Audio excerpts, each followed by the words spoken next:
I'm Karishni Naikar, coming to you from AECI. Agriculture and the very act of growing crops for human consumption should be a nurturing and harmonious process. And yet, in practice, it often involves harsh chemicals, destruction of ecosystems, and conflict between man and nature. The challenge facing the industry is to move from being part of the problem to finding meaningful solutions. With me now is Lawrence van Rensburg, the Technical Executive at AECI Plant Health. Lawrence, please tell me more about green chemistry. So green chemistry in agriculture is trying to introduce sustainable products and solutions and processes which work harmoniously with nature. How would you differentiate biological and biorational products? So biological products would be essentially living organisms. And typically they can also be further categorized into microbial, those that you really can't see with your eye, that you need a microscope.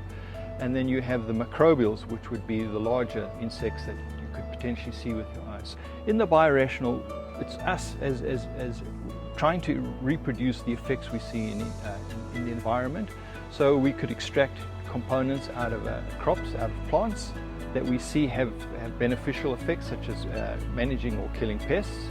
We're also able to have a look at products that are simulating what we see in nature. So for example, the pheromones would be a great example of a biorational.